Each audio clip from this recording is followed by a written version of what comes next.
I want to ask about atrazine, speaking of Alex Jones, because I've heard this over the years, but the whole, it turns the frogs gay. I had heard people say that he was not as far off as you think on that. That's become like a joke and a meme and whatnot. And for the Alex haters to make fun of him for. So he actually undersold it. They weren't just turning the freaking frogs gay. They were actually making them functionally transsexual. Not just transgender, not just cross-dressing, not just changing their mate selection choices. They were actually not changing the chromosomes, but the phenotype. They were fully functional female frogs that were being produced when they were exposed to this chemical. That is not something that we're able to mimic on humans, fortunately, at least not publicly.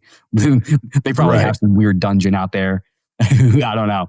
But having said that, atrazine is a gnarly chemical that beyond its endocrine disrupting aspects on the reproductive end have metabolic effects, and they can lead to metabolic syndrome, which is the cascade of obesity, diabetes, cardiovascular issues. All of that combined is metabolic syndrome.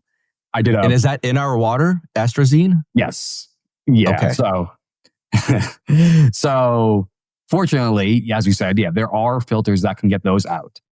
The PFAS are a little bit harder to get out, but it's still possible through either a Berkey or through reverse osmosis with some UV. There's multiple SEP systems that you can get that even if you can't afford a Berkeley, you can still get one of the lower ones. Reverse osmosis is going to be your best bet for most everyday person. You can get a countertop for $200. You can get under the counter for like $300, and it's a pretty easy install. And that will at least get you a lot better of the way.